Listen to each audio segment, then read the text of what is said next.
So welcome to this evening's discussion here at the Royal Society. And it's a joint venture between Gates Cambridge and the European Office of the Bill and Melinda Gates Foundation. And I'm very happy to welcome our audience of Gates scholars and alumni, Gates Cambridge trustees, including those from the Gates Foundation, who have literally just arrived here from across the United States. And Mimi Gates here has already done 6 or 7 jobs today on the way to the Royal Society. But also foundation staff from the London office, representatives from media and government, including DFID, the US Embassy, and the London School of Tropical Hygiene and Medicine, and from the university. So welcome to you all. Gates Cambridge has as its core mission the funding of exceptional graduate students, many of them here, who are committed to improving the lives of others. This commitment manifests itself in very different ways, but many scholars are engaged in projects that are directly related to global health. There are 4 in your program brochure that you will have seen previously: Toby Norman, Divya Venkatesh, Mikhail Ostergaard, and Nicole Bastal. And here are 4 more behind me now: current scholars and alumni, Florence Nabwiri, Isaac Holman, Rajiv Chowdhury, and Lucinda Lai. There are many more engaged in projects that are directly concerned and indirectly concerned with global health. And the purpose of today's panel discussion is to consider global health goals in an era of enormous challenges to achieving them, including austerity born of the financial crisis, when government funding for global health projects, including university research, is highly constrained, and when charities such as the Wellcome Trust and the Bill and Melinda Gates Foundation are increasingly vital for funding research, training researchers, and delivering outcomes such as medicines and technologies to low-income countries, many of them ravaged by conflict and where delivery is difficult and dangerous. We're fortunate, therefore, to have an exceptional panel with us today, and I would like to introduce them to you, and in doing so, thank them for taking the time to be here. Jeremy Farrar, who's literally just arrived from Eurostar, which was delayed, is Director of the Wellcome Trust and previously Director of the Oxford University Clinical Research Unit in Vietnam. His research focused on infectious diseases and global health, and he has made especially important discoveries about H5N1 avian flu. Professor Seleshuk Borisevich here, as you all know, is our Vice-Chancellor, Chair of the Trustees of Gates Cambridge, and formerly Chief Executive of the Medical Research Council. And his research into developing vaccines, including that which resulted in a vaccine to combat cervical cancer. He's strongly committed to strengthening and supporting the role of the university and universities in general in global health programs. Julia Fan Lee is a Cambridge Gates Scholar alumna who completed her PhD in technology management as recently as 2012, focusing on innovative financing solutions for global health. And Julia is already realizing her aims as Director of Global Health of the Global Health Investment Fund that aims to provide financing to advance the development of treatments and diagnostics for diseases that disproportionately burden low-income countries.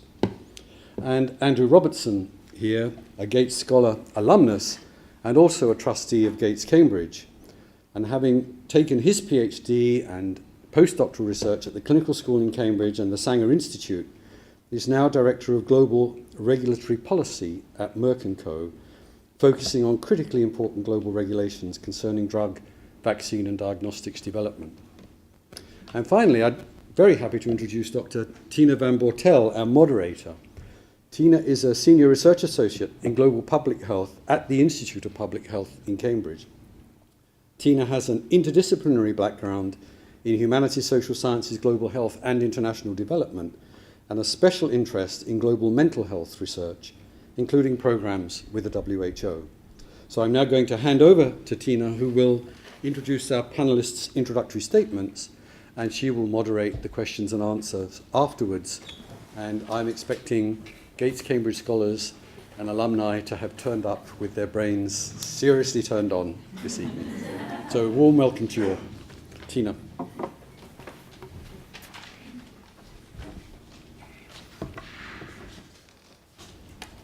Thank you very much, Barry. Thank you.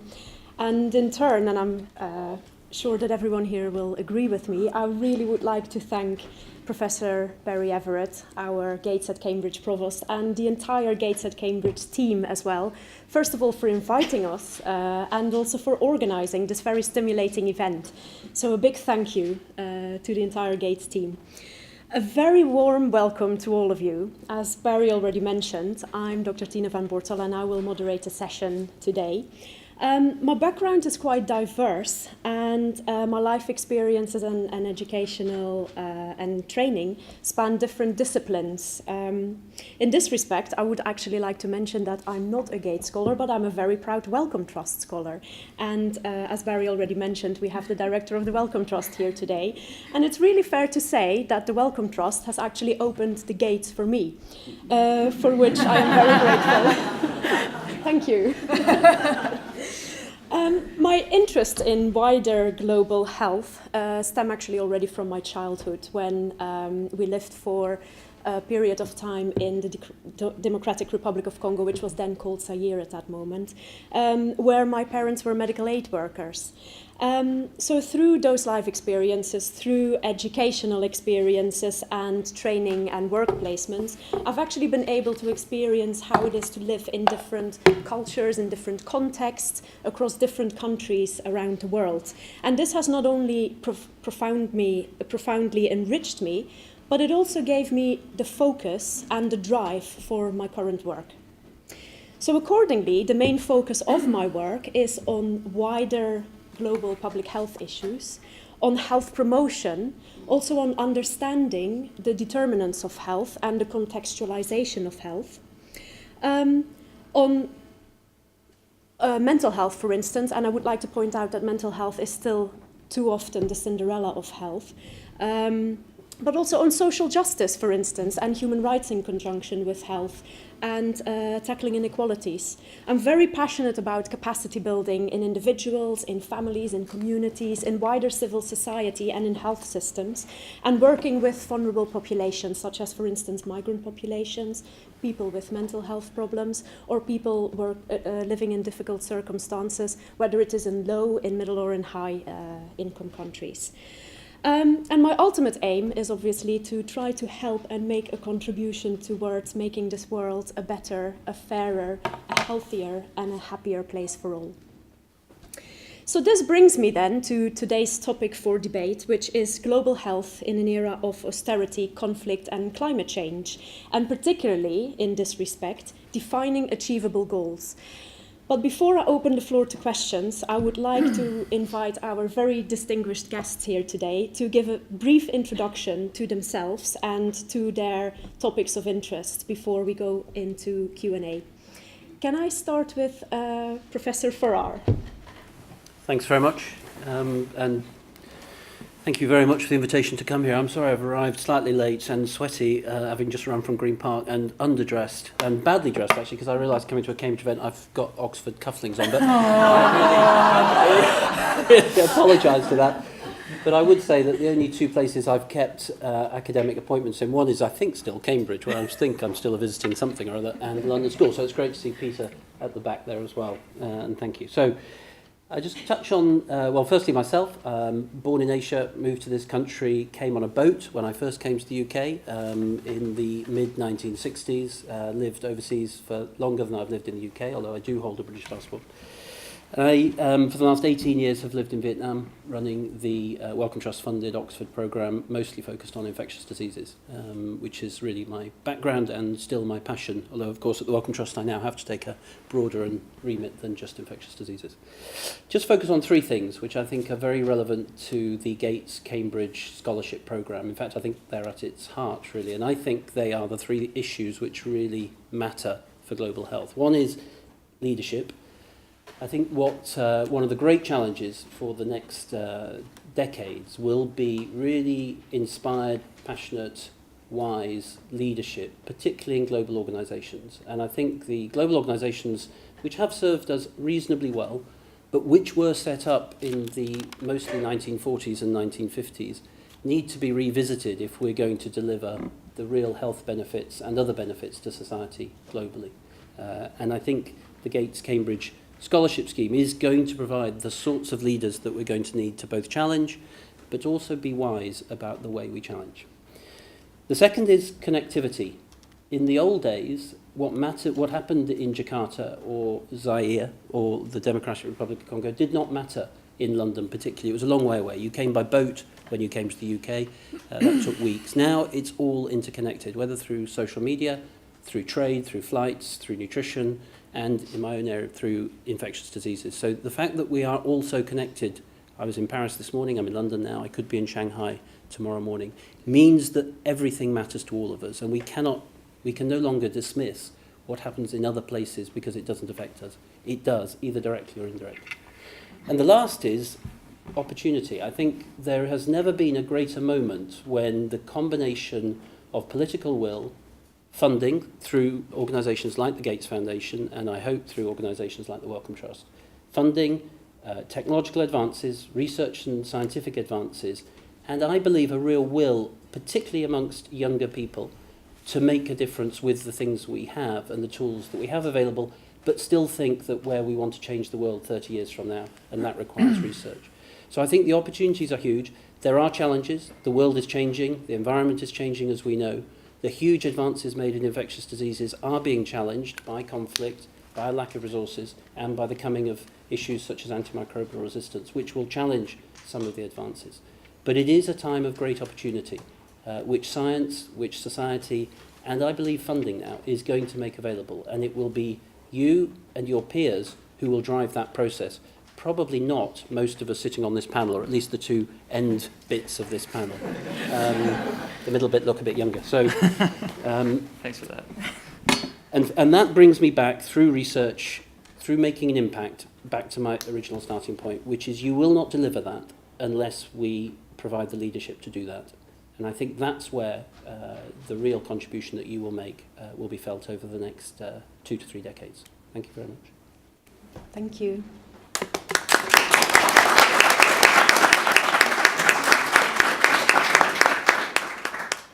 Andrew, may I invite you? So thanks.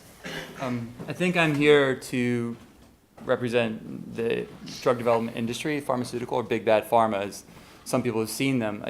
I think that's an interesting thought, though. That's actually when I told my previous employer I was going to go to Merck, they said, oh, you're going to go join the bad guys. I think that's an interesting perspective, and I think it's one that really depends on your point of view. I've had the opportunity, I'll tell you a little bit about myself, because I've managed to look at drug development through a number of lenses. I've done it as a bench researcher when we would actively talk about initiating startups. I've looked at it through a nonprofit, through a Gates grantee, actually, working in global health, looking at industry participation in global health issues. Looked at it through the U.S. government perspective and as an attorney as well. Now I'm looking at it from in-house. And my personal perspective is that we're actually, I'm actually quite optimistic about the role that the private sector is actually playing in global health issues. So from what I've learned, and I think this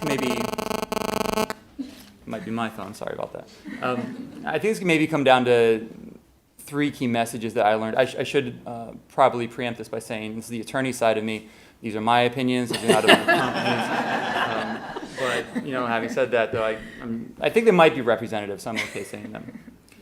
The first is to really underscore the fact that we are committed to global health issues and global access. I mean, we have it in our mission statement.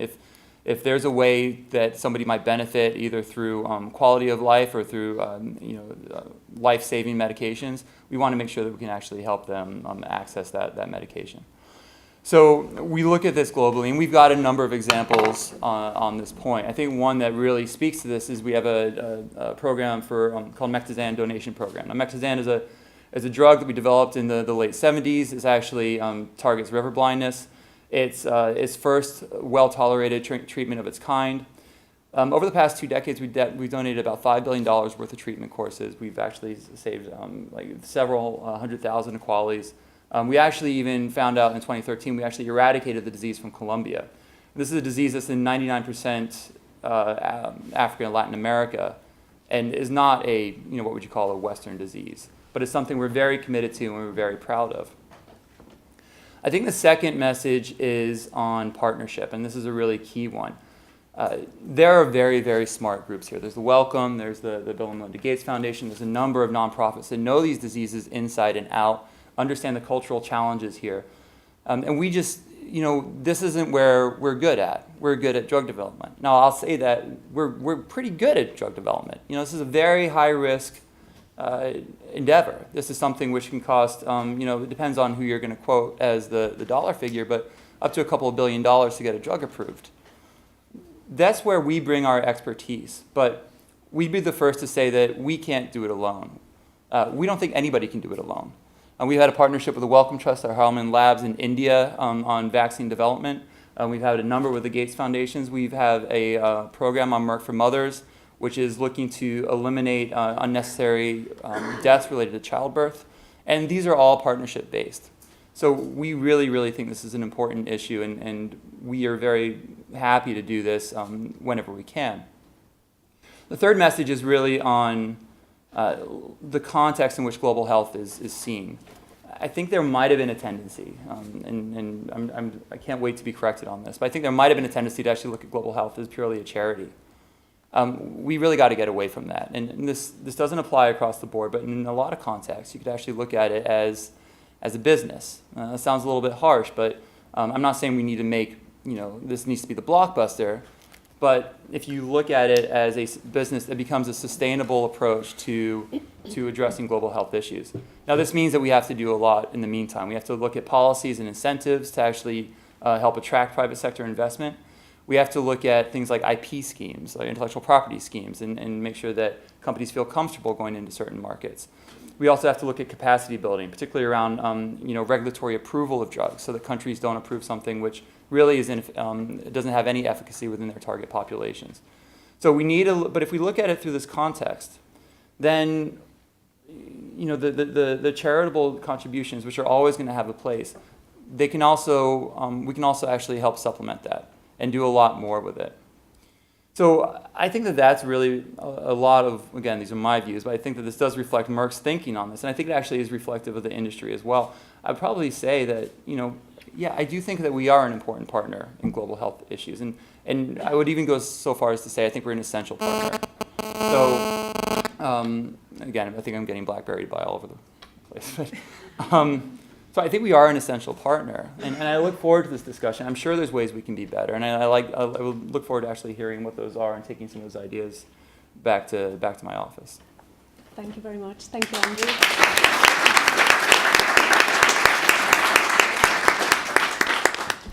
Julia, over to you. Great.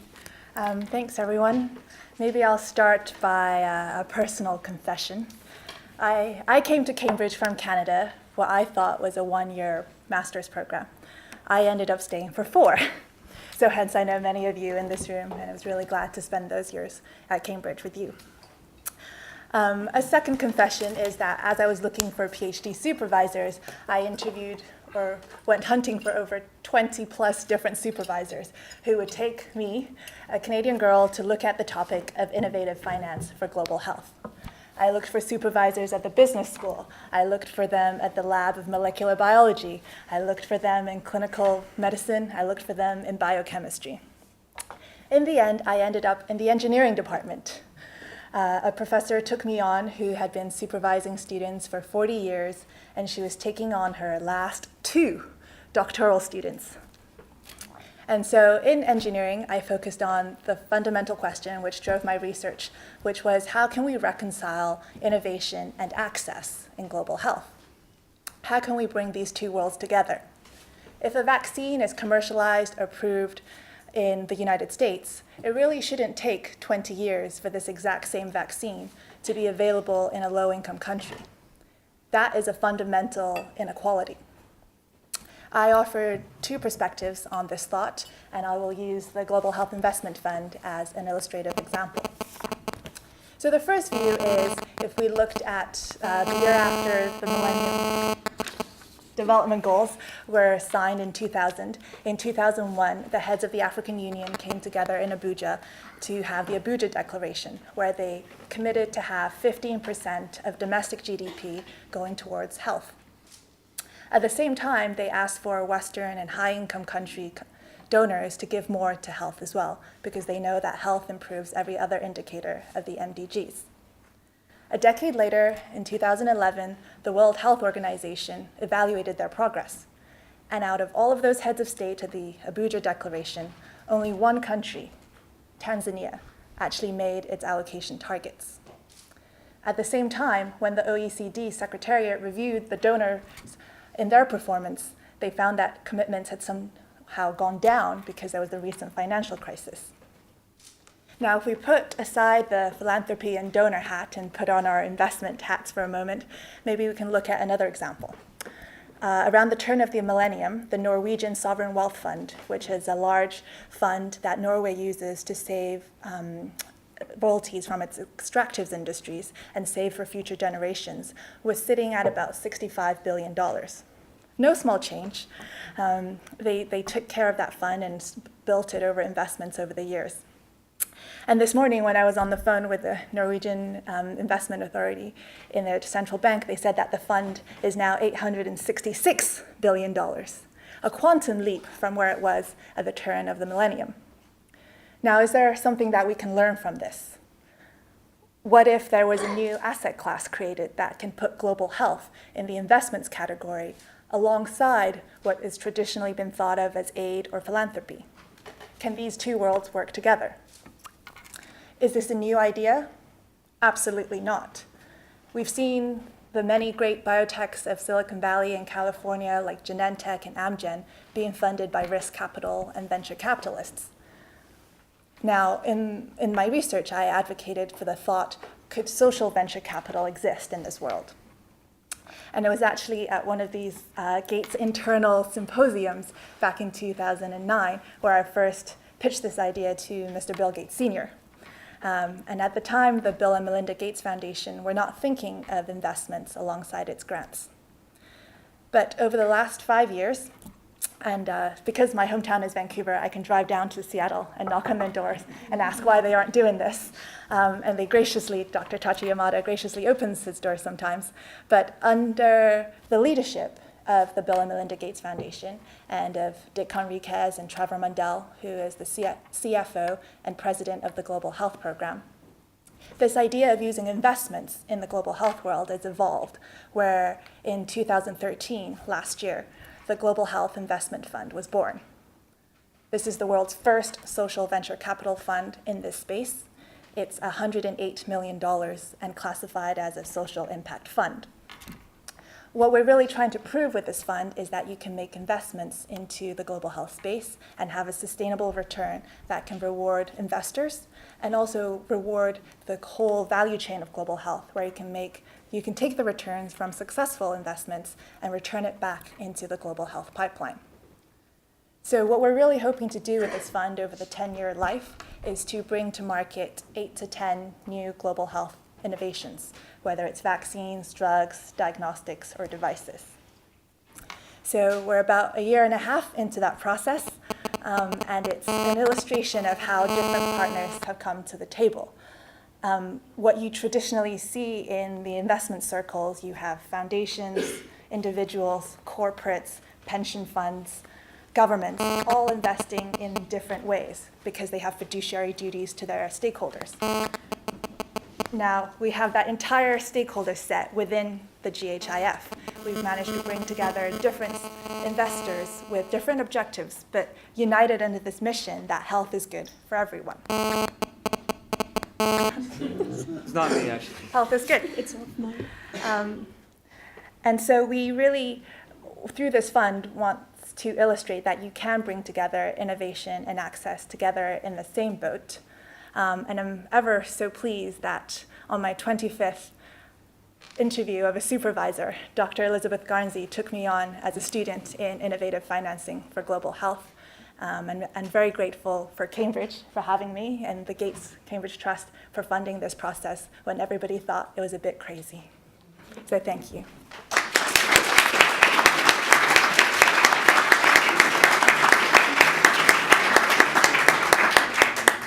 I think that mobile phone signal is probably a timekeeping device. Thank you very much, Julia. Thank you. I would like to invite our University of Cambridge Vice-Chancellor now to introduce himself and his topics. Okay, well, I'm going to try and approach the 5 minutes with 4 perspectives. Like Jeremy, I'm a clinician, particularly specialising in infectious diseases, and spent a shorter but very formative 9 months not doing research in West Africa, but actually running hospitals in West Africa for 9 months. It's a real experience. If you believe the NHS rations care, try working in a country in West Africa. Secondly, I have a perspective in as much as I work and support as chair of the R&D committee for DFID, working alongside the chief scientific advisor of DFID. And that is trying to decide where the best investment of research resources from DFID should be.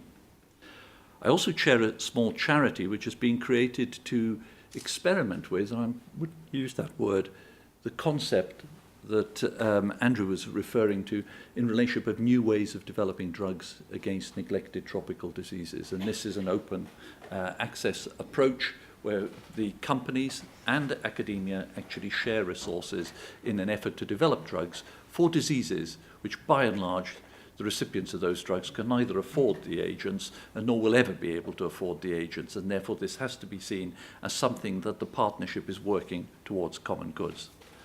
And last but not least, my day job is with the university, so I have to deliver for them. But the university perspective does give me a rather different perspective on the whole issue of global health, because we so often talk about global health as an end or a goal in itself. And I take you back to Jared Diamond's book on collapse of societies, and his 10-point pyramid of cascading collapse of societies. Ill health is number 9. All of the others are related to the consequences of loss of material wealth, either from the environment or from other aspects such as food or the ability to sustain populations because resources become damaged. And therefore, global health to me never has been something that you can consider in isolation. And I do absolutely laud what you were saying, Julia, about the investment approach. But I'd like to just turn that around and talk about investment in people approach, not just financial investment and looking for financial returns, which are absolutely necessary. But if you take the standard rural village, you actually have a triad. The triad is between health, production, and education. Any angle of that, or any apex of that triangle that fails, it impacts on the other two. If you've got ill health, somebody in the family's got tuberculosis, you pull the kids out of school in order to maintain productivity from the fields. If the crops fail, you've got to actually pull kids out of education, and you're likely to suffer ill health. And therefore, financial solutions and support have got to attack the whole concept at the lowest economic unit that is viable, and not merely think of health as just an end goal in itself. And to be able to do that, you actually have to think in several dimensions. Firstly, the nature of health-related problems is changing. Don't, for goodness sake, run away with any idea that non-communicable diseases are not now the dominant diseases in the world. Wherever you are, they are the diseases that are there. Hypertension, stroke, heart attacks, cancer. And these are occurring in societies that are the least able to provide the management and care that we actually all say is insufficient in a country like the United Kingdom. So the nature of disease has changed. The burdens of disease are with diseases like mental health. That's where losses are going to occur in the future. Secondly, we actually have to have serious problems with systems, and that's systems of delivery. We spend a lot of time researching individual problems, molecules on surfaces of bugs and how we might tackle them. But actually we need as much research and emphasis into systems of healthcare delivery. At the present time, one of the most depressing documents I've ever read is the 2009 World Bank report on what is the optimum system for healthcare delivery in a developing country. Their conclusion, typical of the World Bank over 30 pages, was there isn't one. That there is no system you could advise anyone to take up at this point. There are certain characteristics of the system which many of us might not recognize. Financial incentivization of healthcare workers comes up the top as actually what you might be able to do. Ensuring supply of effective drugs, care systems, straightforward things that actually make whatever system, state or private, actually work in this setting. So we need real work on that. We've got to work with synergies, and that means capacity build in these areas, and that in turn for most countries that can least afford it means some investment in tertiary education systems. Just think about that. That's not a very palatable message when you go to some of the poorest countries of the world and you might actually say to them, you know, if you don't have a university, you're going nowhere. You know, most are worrying about primary education, but in tomorrow's world, information is going to require those systems. I would certainly go back to Jeremy, and leadership is absolutely vital. Just as is sharing, and particularly I would put the onus of sharing onto northern institutions such as Cambridge University. We have the capacity to influence. The question I keep posing, even internally within the institution, how often are we big enough to shed that influence from direct benefit to ourselves, but to aid our partners in developing countries to benefit from the influence that we can acquire? Do you remember very tellingly in Ghana where the president of a university in Ghana actually turned around to me and said, Boris, you know, the best way you can help is just by staying with Cambridge. Because if you come to visit this country, you'll get through the front door to see the president. I will have to wait 6 to 9 months to tell him. You give our messages to him, you can help us enormously. That role of leadership and sharing, and northern institutions particularly working together. The last point, urgency. Just a sobering thought for you. If we're going to hit 10 billion people by 2050, and we're barely feeding at the present time 7 billion people, do you realize that there are only, even in optimal circumstances, 50 to 55 growing seasons left to improve crops? Just think about that. Wheat has been around for 8,000 years to improve it. We've got to work with a sense of urgency to get those improvements, to be able to feed the world, to be able to get good drugs working together in partnership, to be able to work together to get great systems, leadership, and take advantage of the huge opportunities that Jeremy recognized with the young people's commitment, your commitment, to make a difference in this domain. So I think all of us here are very committed to this. I'm looking forward to hearing what ideas you'd have that might help us or enable us to use our positions to actually push this agenda right to the forefront. September is a critical month. We're moving on from Millennium Development Goals to the next set of development goals. It's a huge debate as to what they should consist of. I frankly worry a lot less what they should consist of than do we have the capacity and the drive and the ambition to make that difference in developing countries as a whole, and global health is going to be an integral component of virtually every one of those, and our capacity to be able to deliver that improvement that the world craves for. Thank you.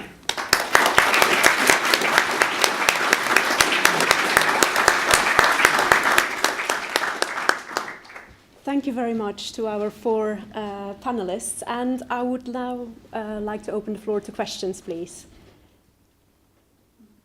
Anyone who, yes?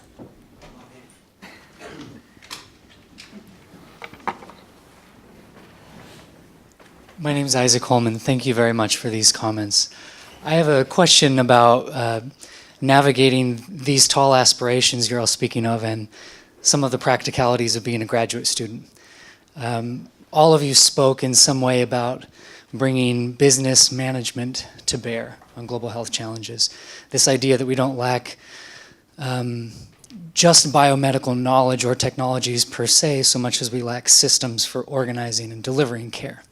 And I'm very much of the same mind, and it was for that reason that I chose to pursue a PhD in management studies rather than public health or clinical medicine, which for many years was my aspiration. And I'm now a little bit more into it, and I've discovered that there are only half a dozen journals in which one publishes in my field if one wishes to get tenure. They're actually called the quote-unquote tenure journals. And these are not journals that actually make any special space for contributions to global health. And I don't think I'm the only one in this room who is confronting this situation. It's one of the really fantastic things about the Gates-Cambridge community is that we come from every different department, and I think most of us believe that we can bring different perspectives to bear on these common challenges. And so I'd be interested to hear if you have advice about, practically speaking, managing the next 5 years to a decade, and these decisions about what do I do with my MPhil or PhD? Do I try to keep one foot in academia? Do I postpone urgency for now and say I'll publish in the tenure journals, whatever that may mean for the next few years? Or do I say, screw academia, I need to focus on global health urgently, and maybe they'll invite me back if I've done very well? Or is there perhaps a third option which I've not yet discovered? Thank you. Thank you. Thank you very much. Vice Chancellor, could I invite you to answer this first? Do you know, there's something which wants me to say screw academia. But in all priority, here what you're describing is actually a fundamental problem of the way in which we're trying to measure your capacity of success. If you're working in the drug industry or elsewhere, it's actually you're measured by how many products you're going to get to the end of the day. And yet we obsess about how many publications you're able to produce in a particular journal. You know, in Cambridge, one of the areas that I'm often accused by others that we have a very peculiar program of tenure, i.e. basically once you're appointed, you're there for life. Believe me, shifting any academic out of Cambridge is going to take longer than the tenure of a vice-chancellor. But there is a deliberateness about it, and it's something that systems do have to change. These problems are not going to be solved quickly or rapidly. They're going to be solved by teams. And academia, if it really wants to contribute to these problems, is genuinely going to have to change the way in which you actually approach assessing individuals' participation. Now, life sciences and medicine are eons behind what we already know happens in physical sciences. In physical sciences, you work in very large teams on a Large Hadron Collider if you're in particle physics, and you'll be working on a project for 10 years. Careers are not blighted, they're not held behind. There is a different way of assessing. Unfortunately, that has not yet got to the life sciences sector or the business sector, or dare I say economics, where the hazards of particular journals are at their worst. What I would like to see happen is to accommodate you, our wider teams that cross boundaries between institutions, that enable you to play your part with the skills that you can bring to take this forward. Now, there are agencies which will take on people in this domain, and some of those agencies will actually work alongside academia. But the biggest decision you've got to make is, do you want to make a difference in the field, or do you want to develop the theoretical constructs by which others can make a bigger contribution in the field? And I think that's your biggest challenge that you will face in the practical world of tomorrow in the 5-year horizon. Once you've decided on that, then I think the opportunities that Jeremy's talked about are going to be wide open to you. And I don't have a solution, because the answer to that question is, where do you want to be? Do you want to be a professor in a university, or do you actually want to be in the field working with a delivery process? And those two are quite distinctive in today's configuration. Is today's configuration right? No, it's wrong. But that's the real world for the next 5 years for you. Thank you, Vice Chancellor. Andrew, you went to Merck. Would you like to say something? I think I could build off of what the Vice Chancellor said. I think it was very accurate, and even your opening statement of Screw Academia was actually the first thought that popped into my head. It's important to understand the roles that folks in academic institutes play and the folks outside play. I think that there is a lot of crossover there. A lot of the key concepts that have come in global health in the US, and just to name a few, there's a priority review voucher, there's this organization called Universities Allied for Essential Medicines. These are all academic ideas that were created by either students or postdoctoral researchers. And they actually made it up to have a significant impact on the field. The challenge here, though, is that they weren't perfect. I mean, these ideas really lacked the insight from somebody who's had the practical experience. So I think the one thing I might add on to what the Vice Chancellor said is that it doesn't have to be a zero-sum decision. It doesn't have to be a this or that. You can go back and forth. And I've got a lot of my own personal role models have actually done that. They've started an academic life. Might have gone over to take a fellowship in the government for a bit, gone over, worked in industry, and then after they know a lot and they have that theoretical foundation, then they go back to academia and start looking at a broader view and broader solutions. And I think that's, honestly, I'd love to be fortunate enough to have that. I mean, my wife's in the background, so she's kind of shaking her head, but I would love to have that kind of, path. I think it's a really great way to get a very holistic and yet detailed understanding of the issues. And in my opinion, I think that's where most of the contributions come from. Thank you, Andrew. Professor Farrar, would you like to add something to this? Yeah, I would just go for it if I was you. I honestly would be less pessimistic than you may have appeared in your comments. I'm sure you're not. I mean, you're sitting in this hallowed place. You must be bloody good to be here. You must be a world leader. You're in a reasonable university funded by a brilliant organisation.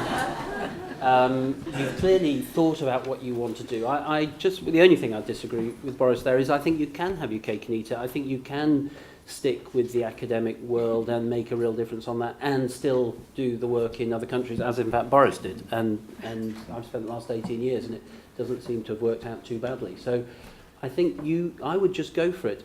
I just, for a second, talk about the Wellcome Trust. What you're describing is not just limited to your area of interest. It's actually true of many others who don't have traditional-looking CVs for many funding agencies. Mathematicians, another very good example, don't fit neatly into a biomedical funding stream. And in the new world order at the Wellcome Trust, we are going to have a space which allows people with non-traditional backgrounds but who want to make an impact in the world of health and human and animal health to come through when their CVs may not look like the normal biomedical individual. So be a bit patient and go for it.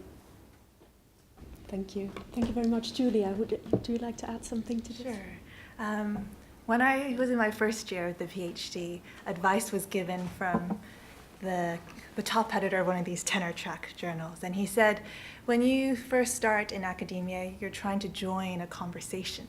If you imagine going to a cocktail party and there's groups of conversations going, and to get yourself into this room, you have to sort of make your way and join a conversation by building upon what others have said or what they're talking about and building on and on. But it's very difficult when you're trying to start the conversation because you're just by yourself. And I took away from that was, okay, so if there's a new idea and the data doesn't exist yet to build the data set required that these top journals ask for, why not create your own data set? So I also admit that my papers were only published after I finished my PhD. And currently, because of the fund, it's generating a data set that I'm collaborating on with people at Imperial and at Harvard who will take the data that the fund generates and publish in some more of these traditional journal types. So it depends on, again, your wish to be in the academic sort of professor track or do the work and create your own data for your papers at the same time as doing those dual tracks. So I know you can make your own data, Isaac. Go for it. Thank you very much, Julia. Thank you. I don't know if you have made your decision by now, whether you are staying in academia or not, but I hope it helped. Yes. Go for it, yes. Could I invite a second question, please? Oh, more hands. The lady here in front, thank you. Hi, my name is Rebecca Shirley. I'm doing a PhD in chemical engineering and biotechnology. And I have a question coming a little bit out of my experience here at Cambridge. I'm working on developing a medical device for resource-limited settings. And my question is related to how the regulatory and investment climate will change with this rapidly developing world. One of my concerns is that as I work in this medical device, I recognize that it could take more than a decade for this to ever reach the environments for which it's designed. At the same time, we know that that's going to take a lot of funding, a lot of money, a lot of time, and that by the time it gets there, it may not even be addressing a need anymore. And so I'm wondering, how should scientists know what to invest their time in, problem-wise, if they don't have the opportunity necessary to go to these contexts for which they're developing? Because that can be a challenge. It's not always encouraged that the people that are in the lab be the people that also go and investigate the context for which they're innovating. And you don't necessarily know if the problem that you think you're addressing is even a problem. And at the same time, there's this risk that by the time whatever you're developing gets to the market, that it may be esoteric by that point. I'm just wondering if the regulatory climate is going to change, or somehow rules will be instigated that will shorten the time frame between getting from the bench to the market, or how investors look at making investments such that the technologies that they're investing in are still going to be problematic by the time these technologies reach the market. Thank you. Thank you. Thank you very much. Julia, may I start with you? Sure.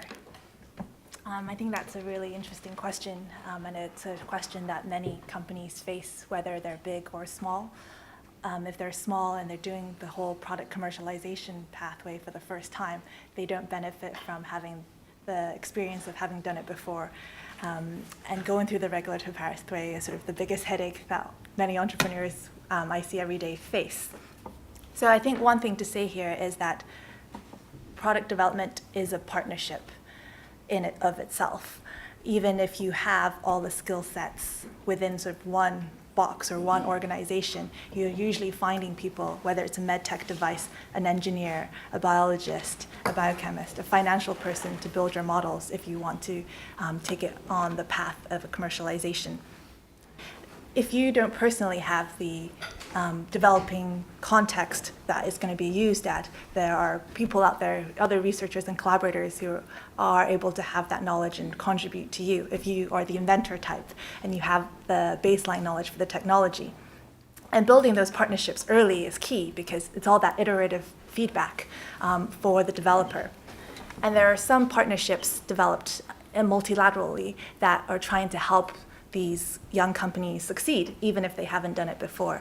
So partnerships I'm thinking of are things like the Foundation for Innovative New Diagnostics in Geneva, who will help and mentor young companies who are trying to make diagnostics for low-income country settings. They'll work with academia who have harbored in their labs for a long time to develop a cool technology, but don't really know how that can be used for a rural healthcare worker. So they'll come and mentor and give advice and help with creating the perfect, or try to be as perfect as possible, the product profile that can be used in these settings once you get to commercial market. The second thing about how to shorten the time frame and what investors think, I guess the good news and bad news here. The good news is that because of the way that biomedical innovation and discoveries are happening, there's a lot of really exciting ideas cropping up from all sorts of different departments that are now interested in applying to their solutions to global health. The bad news is that it's a competitive world. So your technology, your medtech technology, is being evaluated against other medtechs and perhaps against even drugs and vaccines on how cost effective is it to invest in this technology versus something else.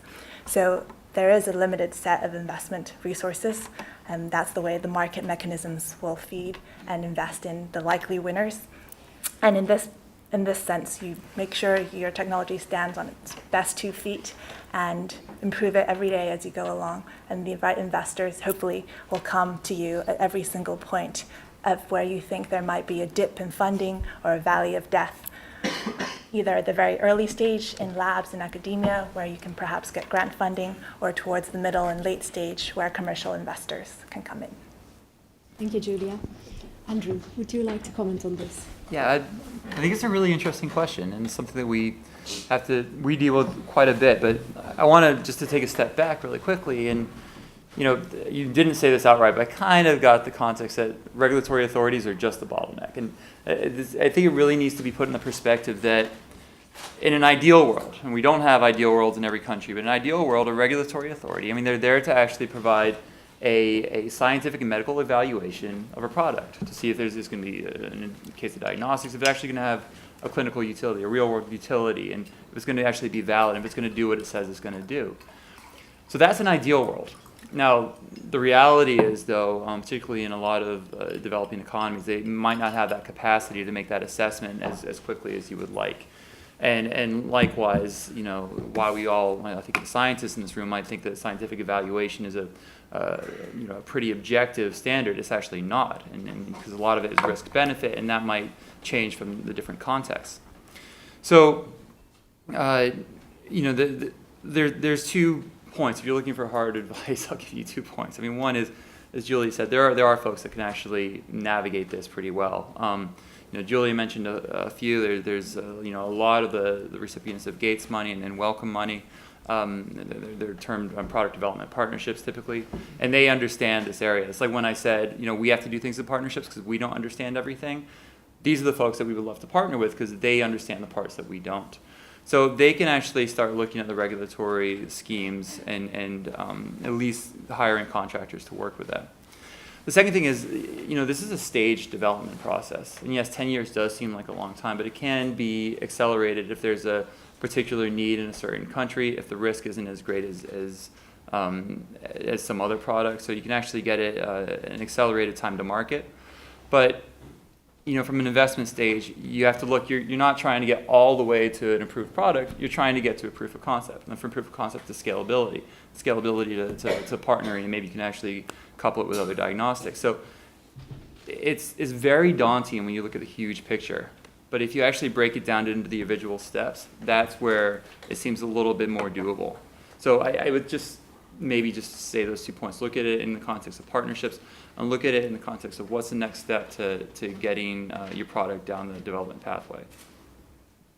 Thank you very much, Andrew. Thank you. Would anyone else like to comment on this, or? Just quickly, I would. You asked, another part of your question was about context, and I do think that is very important. I think if you're working on something, to try and get the opportunity to go and see what you're working on, the context and the environment in which it's happening, I think can be life-changing, and I think it can change the way you think about things. So I would encourage you to do that. Your question about regulation is a really important question, and it is a broken system. It is not affordable, whether it be therapeutics, whether it be vaccines or diagnostics or anything else, to continue with what we've got currently. And my first point about leadership and global systems not being fit for purpose, the regulatory pathways are not fit for purpose, and we will not have enough money to continue to go down that path if we continue with the current approach. So when we put out the challenge at the start that it would be your generation that made these changes, that is one thing I think that does have to change.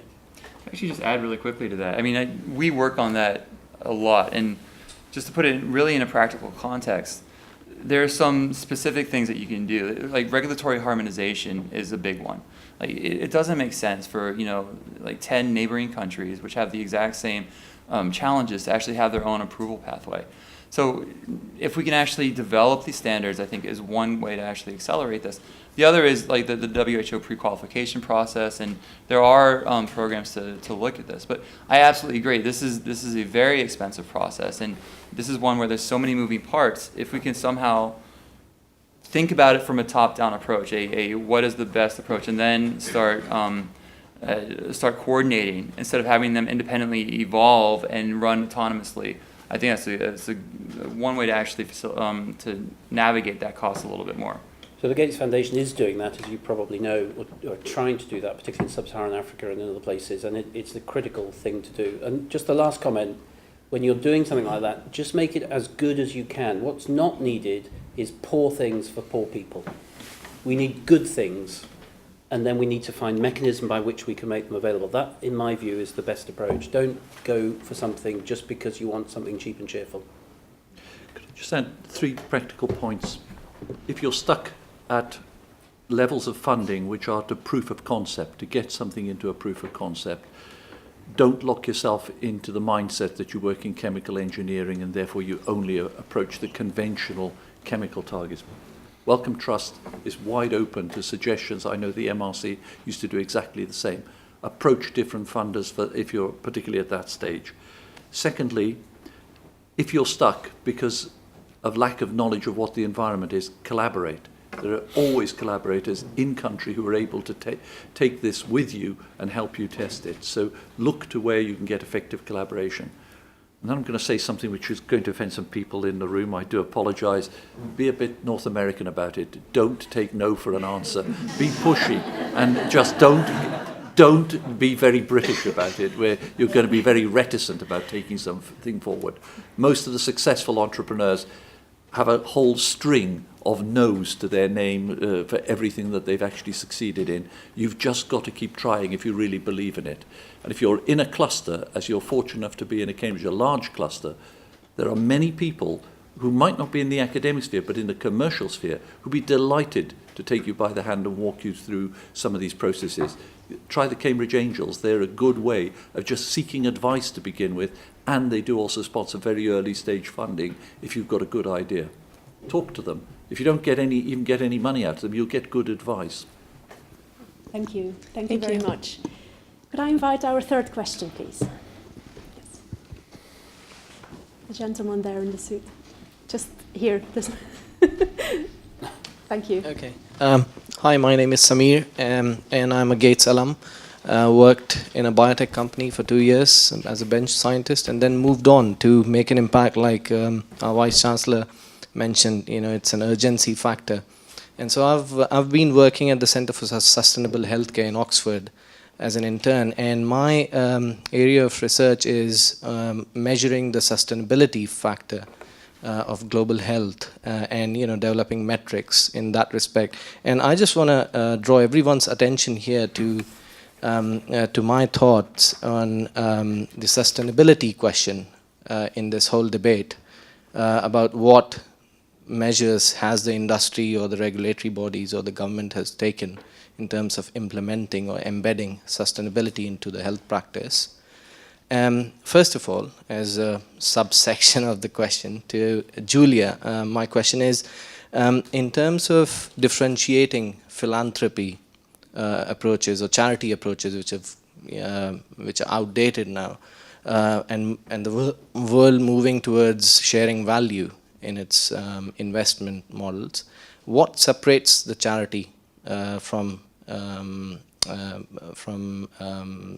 social investors, for example? So what's the profile of a social investor that you embark upon to differentiate between a charity that is, in a common man's term, they're mostly sales driven or sort of product differentiating models.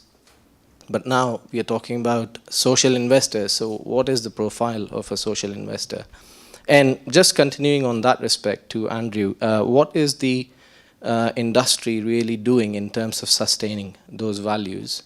The whole world could accuse the industry in saying this is another mechanism of the industry to reach out to those developing economies to fulfill its sales objectives. So what is the real value in your approach? So these two questions. I might be wrong in asking. Thank you. Thank you very much. Julia, can I start with you? Sure. We at GHIF have learned through our 18-month fundraising process that this hypothetical pool of $1 trillion in social impact investing is there, but the social impact investor is just like any other investor. That's our conclusion at the end of the day. Every investor is willing to take a certain amount of risk for a certain amount of return. Charities have in their mandate to say we can take the biggest risks, because if we lose that, we're okay. That's fulfilling our mission. If it's lost, it's still a learning. We've learned from that. We can share that learning with others in our space. And we can further the knowledge so that others who come behind us don't have to make the same mistakes. For commercial investors, there are perhaps fewer that would take a lower commercial return for the given amount of risk. So what do I mean by that? Our fund is able to attract people like AXA, the second largest pension fund asset manager in the world, because we have something that will help them mitigate their losses. We have a loss protection on the fund. This loss protection is provided by the Bill and Melinda Gates Foundation, and no other fund in the world has this loss protection. So for AXA to go to their investment committee and say, we're investing in a social impact fund, look, we're going to hit all these global health metrics on lives saved, number of DALYs, and number of children and women helped. But on the other hand, economically speaking, we're still fulfilling our fiduciary duty to our pensioners and the liabilities because we have this loss protection that no other asset class is able to offer.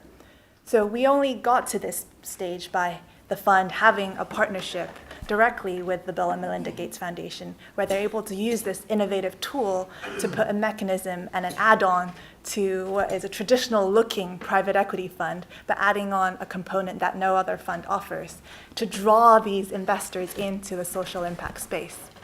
So when people say, what is the typical characteristic or profile of a social investor, we say there's so many. They're just like every other investor out there, whether you're a foundation, government, corporate, strategic, pension fund. Everyone has their own profile, but if you can make an investment vehicle that has different attributes, then helps take away some of what they think are disadvantages, then you can get more people under the tent.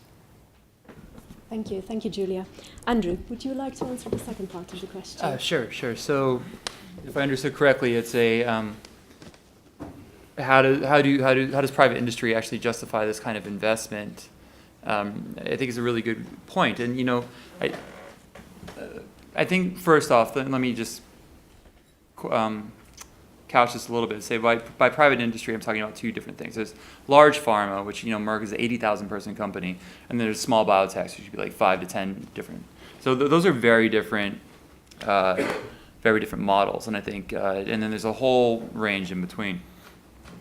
I did some work on this a few years ago as to what would actually get private sector to look at this a little bit more, and I'm going to oversimplify this, but I think there's really two key areas. The first one is pretty obvious, which is corporate social responsibility. It makes us feel good. We like to think that we're doing something to actually help people that really need it. So, in Merck, we make Coppertone. When somebody's making Coppertone 2.0, they think that, well, this is great, but I'm also doing it to help that guy who's going to be making that new dengue vaccine. So I think that CSR is actually something we take very seriously. I know a lot of other large companies take very seriously as well, and it can have a significant impact. So, but I think that's really in the context of large companies. I think a small company of 5 people aren't going to really worry about their corporate social responsibility at that stage. The second thing, though, which I think might be a little bit more universally applicable, is looking at areas which have dual market potential. And I think that's a really key, catchphrase. It's just to explain it a little bit. It's something which might not only be have a lot of utility in a low middle income country, but also can be repurposed to actually bring in some to actually have a positive cash flow in like the U.S. And to give you some examples, Chagas disease, something which definitely affects Latin America, but actually, believe it or not, it's got a high prevalence in the U.S. as well. It actually doesn't even qualify for an orphan drug designation because there's too many folks in the U.S. that actually have Chagas. Likewise, dengue, you can actually look at the traveler's vaccine market. Same with cholera, and even to this end, 2 companies very recently, J&J and Paladin, they both developed products, one for MDR-TB and the other for leishmaniasis. And these are both considered by the U.S. They qualified for an incentive program called the Priority Review Voucher. So to look at this as in, yes, we're actually going over an emerging or a growing economy, but yeah, we can also, once we hit that key market, we could also repurpose that to other areas that might not be able to afford it. And then we can actually come up with innovative ways to get it to them. And this is like through things like access pricing schemes. So, but I think the underlying element is can we do something which, to our investors, we say, yeah, we are making a profit on this, but also at the same time, try to help others that really can benefit. And Merck's an investor in the fund. Merck, we were one of the first investors, yeah. Thank you, Julia and Andrew. Could I have another question, please? Yes, gentleman here.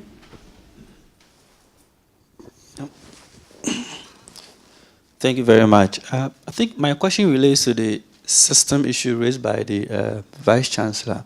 My name is Albertine and I come from Ghana. So my question relates to how do you really, or we break into a system which has been an inefficient one, which has been institutionalized in such a way that everyone recognizes the inefficiency, yet it's so difficult breaking into such systems to really achieve, global health goals. I've been thinking about some of the things that the issue that he raised, and that has really got me thinking. I don't know whether he has some thoughts. Sometimes the systems may be there, it may be working so imperfectly, but everybody sees it, and nobody does anything about it. And it's also very difficult for an outsider codes to really break into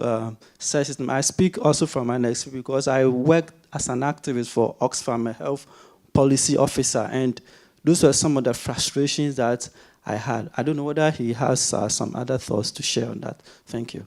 Thank you. Thank you very much. I would like to invite the Vice Chancellor and Professor Farrar to comment on this. And since you mentioned it first, Vice Chancellor, I would like you to take the lead. Okay. Thank you. Systems problems are notoriously difficult to solve. It's much easier to solve particular elements of a system than actually solving the whole system itself.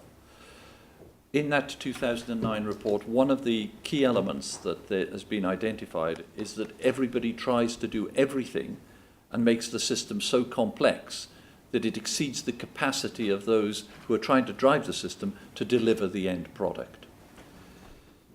So what it does mean is it cannot be achieved overnight, and merely throwing money at it without capacity isn't going to solve the problem either.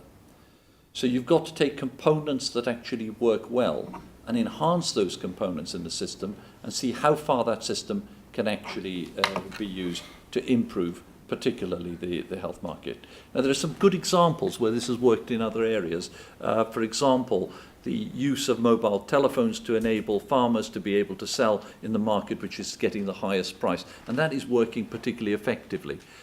Local village microfinance schemes, particularly if women are given the finance rather than giving it to men, are systems that actually work.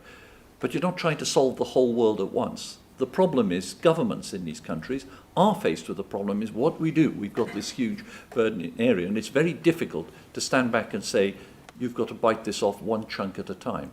So I have a particular favourite that I'd love to try, and that's to look at the effectiveness with which HIV therapy has been delivered in many developing countries. That did something which made sure that patients were actually followed up. It helped develop a system of follow-up. We're starting to see that happening in those countries that are beginning to reduce maternal health and to use the same systems in order to be able to provide preterm care. The thing I'd like to really try is what about using the same system to start monitoring and helping for hypertension? Because again, that is a disorder that once diagnosed, it is merely one of ensuring that the treatment is effective in relationship to this. Then bring in technology, the mobile phone that was going off, and enables you to measure at least systolic blood pressure reasonably effectively. You can actually put a computer on the end of it. You remove the healthcare worker. So you're dealing with a problem which can have a big impact in stroke reduction, but it isn't going to solve your problem with gastric cancer. So you have to invest where you believe you can make the biggest healthcare impact and the best outcomes. And unfortunately, every time somebody tries the big experiment to change a whole country's system, it just doesn't work. And the last element of this is, do you know the most important people to ask? The customers. What is it with limited resources do you really want to happen? Because what you see so often, or certainly what I've experienced, are vanity projects for politicians to deliver the latest gizmo into a given system, which is the last thing that's actually necessary. And the things that really work, public health measures, the unglamorous side of medicine, that saves the most lives. Just remember, Cuba has almost the same longevity in terms of life expectancy at about 5% of GDP compared to the United States, which spends 16 to 18% of GDP. I love using that statistic when I'm speaking in America. It actually works extremely well, but it is a public health focus and a primary care focus and not a hospital or tertiary-based focus. So those would be some thoughts around how this could be tackled practically. They're purely personal opinions. Thank you, Vice-Chancellor. Professor Farrar, would you like to... More personal opinions. Boris has already upset everybody in the room, apparently. And I'm going to do it again now. I mean, your question's really, again, hugely important. And it has to be accepted, and I think it's always difficult to say this, that one of the greatest impediments to improving global health have been ministries of health around the world. Now, if I look at the United Kingdom politicians within the health sector of politics have not always been blessed with being the brightest minds in cabinet or within government, and that is very true in most countries. And I've found in my dealings internationally that ministries of health have often been the most conservative. They're divorced. They don't have very much power within their government systems. They're a spending ministry rather than a bringing in money ministry, and therefore around the cabinet tables in most countries they don't have a very loud voice. It tends to be something that people come in as a mechanism for their next job that they really want, and things can only really go wrong in health as a minister because you won't see the benefits of any changes you make for decades. It'll be somebody else that takes the credit. So ministers of health, I think, around the world, and then they all come together within the World Health Organization, and that's another issue that we can perhaps come back to and debate. But I think it also takes us back to the first question, and that is some of the solutions will come from health professionals, like some of us in this room, but many of them may not, and they'll come from people who didn't worry about their publications in the impact journals of the economics or whatever it was, but who brought in new thinking into the way health, the sort of thing Boris is talking about. I don't think all of the innovation in improving health is going to come from just within the health professional sector. So improving ministries of health, getting them to do the right things, whatever that may be, proving how they then govern globally through the World Health Organization, and lastly by bringing in people with different skill sets that can actually change the way health is delivered. Thank you, Professor Farrar. Could we have another question, please? The lady sitting there at the back. Could I just change it to Farrar, because Farrar is an Americanism, which I just... Farrar, yes. Thank you. Hello, I'm Anne Robbins. I'm doing a PhD in clinical biochemistry, and in particular I study obesity and type 2 diabetes. Within my field, we understand there's a lot of different factors that contribute to weight gain and weight loss and type 2 diabetes, and there's been a lot of pharmaceutical development on different drugs that might be able to treat weight loss and also insulin resistance. However, more often than not, when I tell someone outside my field what I study, the reaction I get is very judgmental is the only word I can come up with. People see the obese in a certain light as lazy, lacking self-control. So my question is, how can we reconcile our scientific knowledge that's telling us that there's many factors responsible for what is very much a global health problem with a public perception that these people are the cause of their own suffering? Thank you. Thank you. Thank you very much. Andrew, would you like to answer this? I think it's a great question. I don't think it's unique to diabetes and obesity either. I think mental health is another area too, which probably has very similar challenges, and I'm sure there's a number of others as well which aren't coming to mind. So to reconcile, well, I mean, I guess I'm gonna speak a little bit off the cuff. I think it really might depend on the audience. So if it's to funders, or to economists or governments, you might want to look at bottom line in terms of loss of productivity. If it's to scientists, I would love to see some biomarker data and actually say, look, this isn't really just because of their life choices, but this is actually something that they might be predisposed to. So it sounds so cliche just to say know your audience, but I think that might be an important element to there. And you might have to develop a number of different messages to get the point across. This isn't just something that should be looked down upon by society, but that should actually be really taken. There needs to be a thoughtful approach to it, and then we have to have maybe a scientific approach to addressing that. So I'll keep it short, but I mean, I think it's a tough question. Mm-hmm. Absolutely. Yes, Professor. I think history is very important. If you look back in history at most medical issues, at one point in time, the individual has been blamed. Just think back in your own life, HIV. It was the individual's fault. It was nasty behaviour, or whatever it was. If you go back to Middle Ages, epilepsy was an individual's fault. Plague was an individual. I think this is where science is so critical, because, and Cambridge is clearly leading the world in this, to start to make the case scientifically that the issue is more than just about lifestyle choices, which is what you're doing your PhD in, and which, as I say, Cambridge is leading. That will ultimately, and you may be impatient, but it will ultimately lead to the way change the way society thinks about issues. And if you just look through the whole gambit of medical history, I think that's been largely true of almost everything that's come through. And it's why science and research is just so critical to changing the way society and we all think about things. Mm-hmm. Absolutely. Vice Chancellor, would you like to? Very briefly, I think that there are real elements here that span the interdisciplinarity that is going to be required to understand why society changes these values. Key to this is the answers to this are not going to come from your lab. They're actually going to come from sociologists who begin to understand why society places different values on obesity. Lung cancer, for example, is a real blame game at the present time, or would say it's perfectly all right if you break a leg and you've been cycling.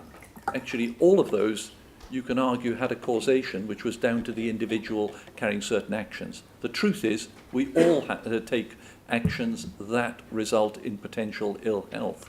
And we've got to get back to the broader social value that it is like an insurance system. You're actually trying to ensure that whatever you take on, there is a social responsibility for helping individuals and not to play that blame game. It's all too easy to do. We've all experienced it. But the root causes of this go very deep, as has already been mentioned by Professor Furr, around this this whole issue. And it just needs a far broader end. If you want the argument from me why you actually need an interdisciplinary university to tackle global health, there it is. It's writ large in this area. And for the first time, this obesity is an agenda item this week at the World Health Assembly in Geneva. That's currently happening, and it's when I saw that, I was like, yes, they are going to talk about it and put it in global policy setting along with mental health, which has only been actually on the agenda for the last few years. Thank you. Thank you very much. The gentleman here.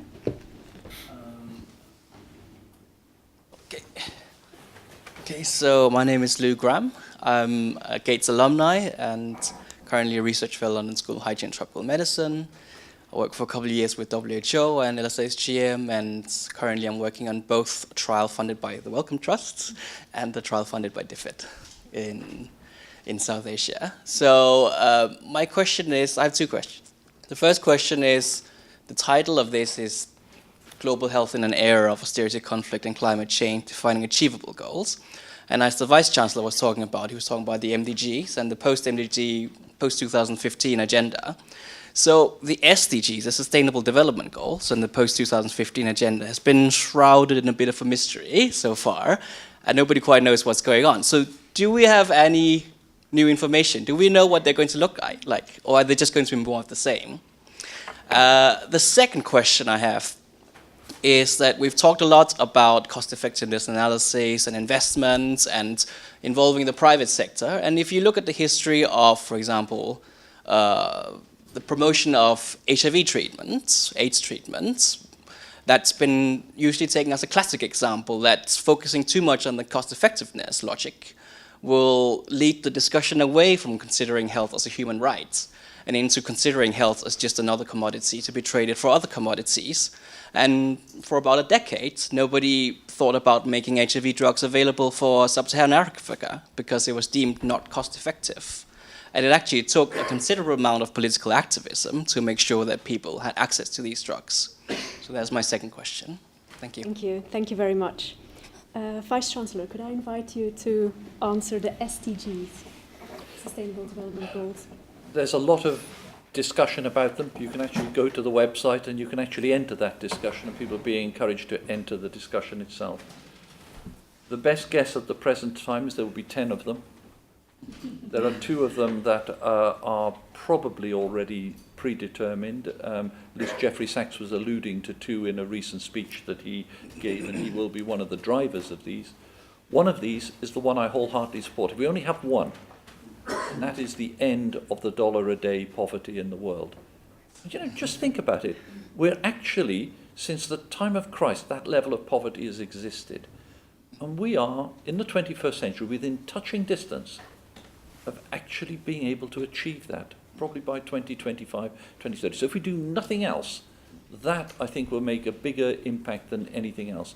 The other one that's likely to go forward, according to him, is very much the governance one. Now that leaves 8 in between. At the last round, there were 12 left. The question is, how are they going to be amalgamated? Each will have identifiable metrics, and each will be traded off one against the other, if I know my politicians, as to how they will engage in these areas. And the trade-offs will be, what are you prepared to take on board at an individual country level in achieving these development goals? I've had to write several essays on one, because we're all asked to write on top in the group that we have in DFID on topics that were not related. I had to write the one on criminal justice. If you want a bet from me, I think that's one that won't make it, because you'll never get global agreement about it. But nevertheless, these are all very important themes. And the other thing that's very clear is where there is unfinished business with the Millennium Development Goals, all the emphasis is going to be that that unfinished business is carried forward into the current goals. And I think that that is vital. We don't leave half-finished activities, that they actually have to be incorporated. The rest is up to you. Flood the internet and the sites that are asking for advice. You know, put in a suggestion from the Gates scholars as to what you'd actually like to see, and engage in those discussions. I think it's still reasonably open. They're not actually closed at this point. And even when they announce them in September, there will doubtless be a consultation period for people to engage.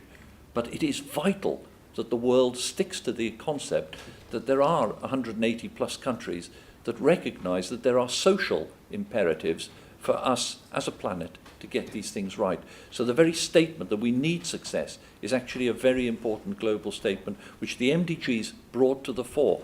No, we failed in many of them to hit the target specifically, but we'll get there, and great efforts have been expended to do it. So don't consider it a failure, just consider it a stepping stone on a pathway which we would all wish to follow. Thank you very much, Vice-Chancellor. Andrew, would you like to say something about the cost-effectiveness of treatments and drugs and health as a human right? Sure. So, you know, I speak in terms of cost-effectiveness because it's something which is easily translatable. You know, the dollars are easy to communicate, but you're absolutely right. You know, that's not the only metric, and there are several there. And you know, I mentioned one of our programs, our Mectazan donation program, which really it's actually not cost-effective at all to maintain it, but it's something that we can do to help, and we've actually had a significant impact there. But I'm going to say one broad thing about cost effectiveness, which, and I know we're talking about global health, so it's not always applicable to all countries and all contexts, but in some areas, you know, somebody might look, and I'll take Gilead's new Hep C treatment, right? I think it's $1,000 a day for a pill. So it's actually pretty expensive. You've had a lot of pushback saying, are you kidding me? This is terrible. It is a lot, and then when people do get sticker shock from it. But when we look at cost effectiveness in a developed economy, at least, and sometimes in emerging economies as well, you have to look at the whole context. So that treatment would actually get somebody out of the hospital earlier. That would actually decrease the time they actually have to be interned there, and it actually becomes quite net positive to actually have that $1,000 a day pill. Likewise, you know, that's a starting point, and sometimes when they put that number up there, and again, I don't know all the scenarios, but when I put that number out there, it's for reimbursement purposes, but typically there's going to be access pricing schemes associated with them as well.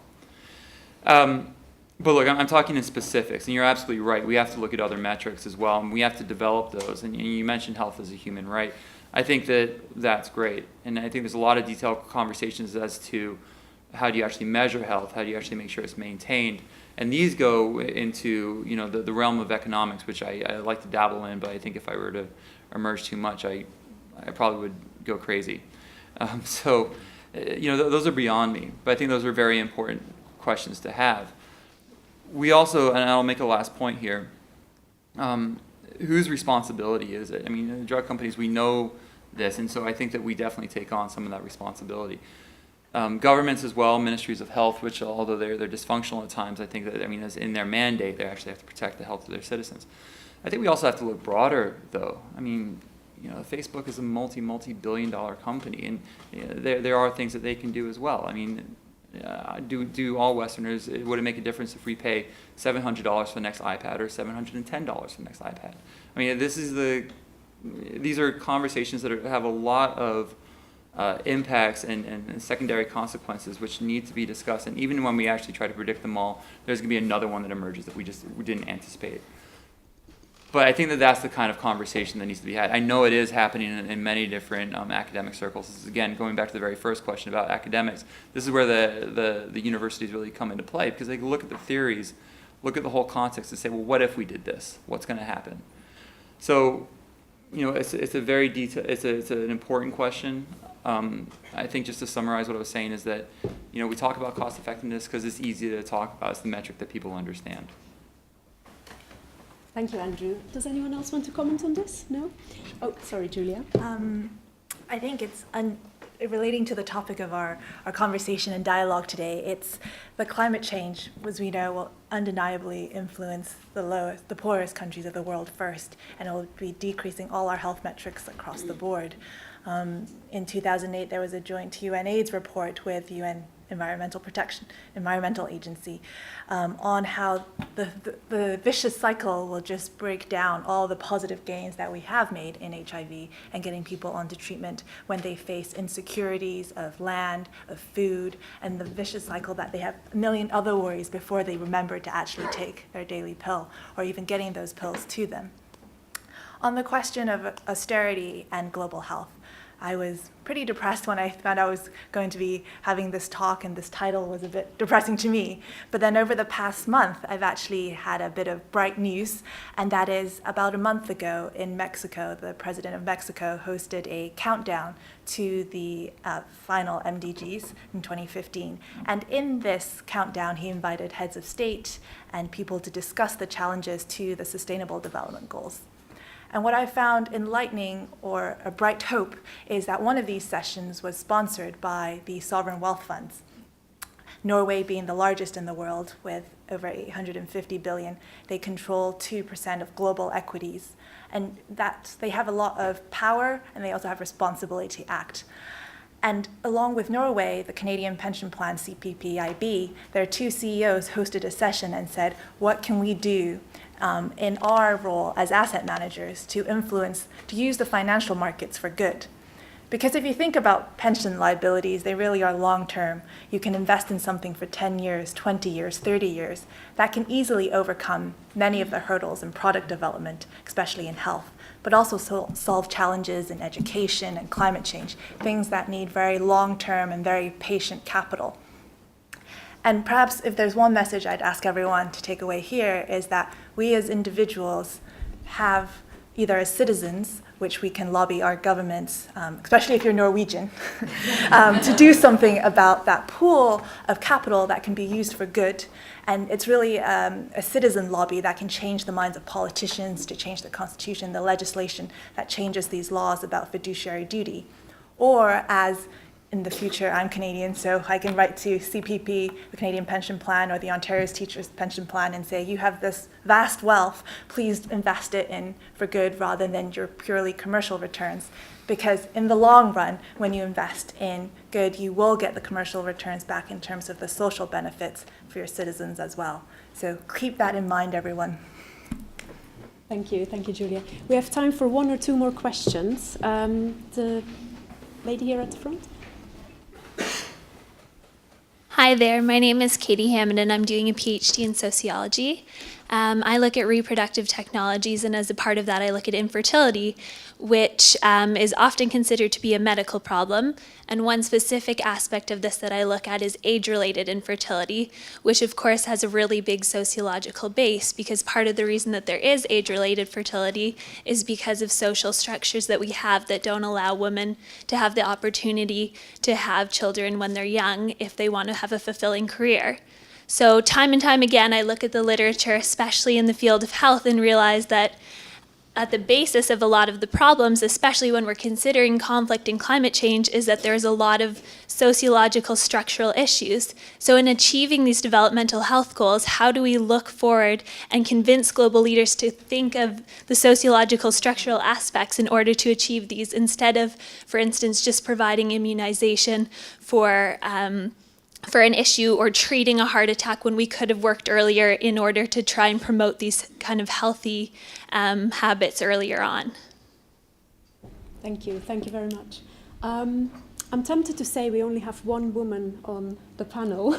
Could I invite you to start with a comment on this question? Sure.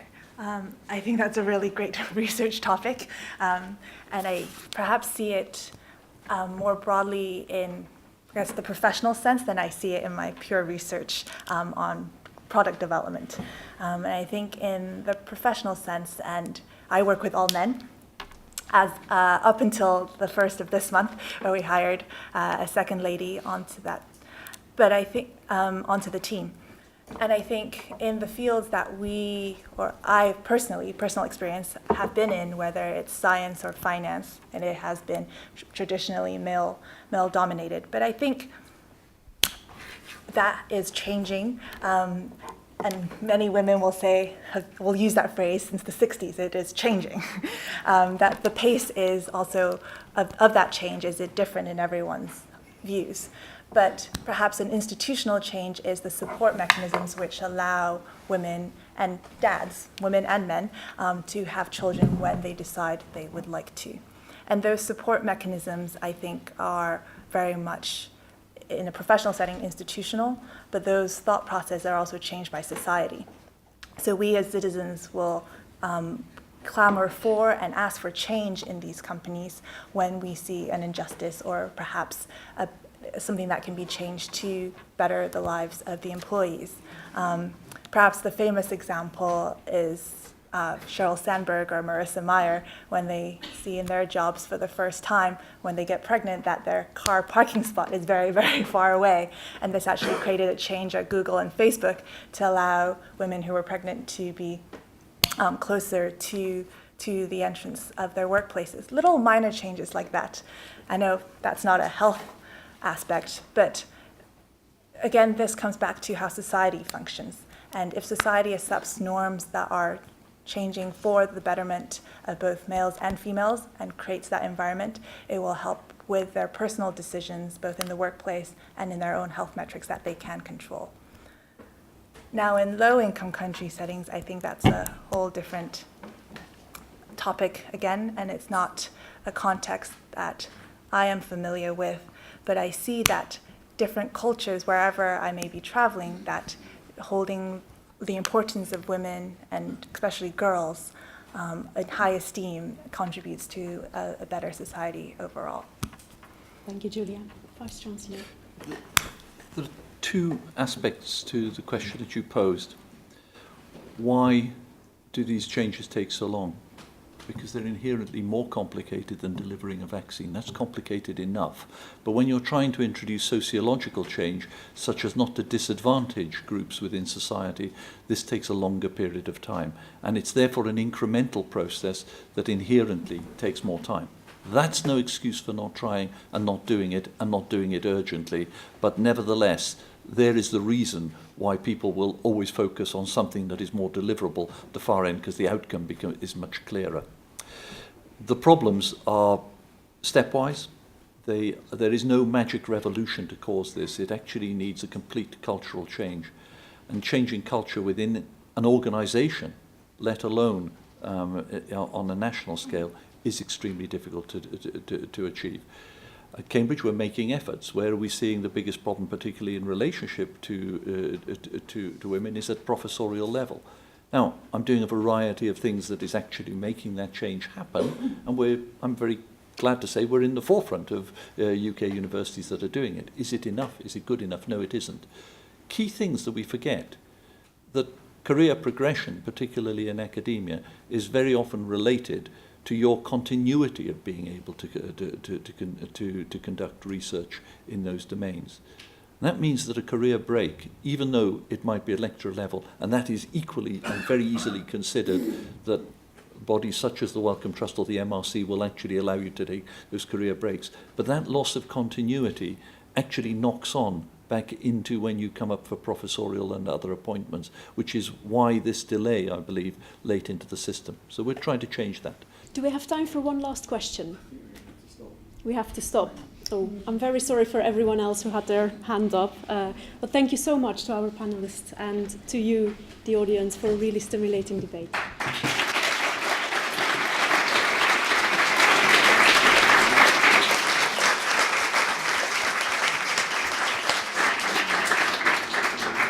So that probably makes me the most unpopular person in the room to stop this now. But there's plenty of opportunity to talk now and later in the evening. Can I say a very sincere thank you to Jeremy, Andrew, Julia and Boris and Tina for taking the time to be here, for inspired and thoughtful answers to questions and for asking more questions. I think if there's one message that we take from here this evening, it's almost the first thing that Jeremy said, which is to you all, go for it. Right? Don't hang around, go for it. So there are refreshments outside. Thank you for your participation.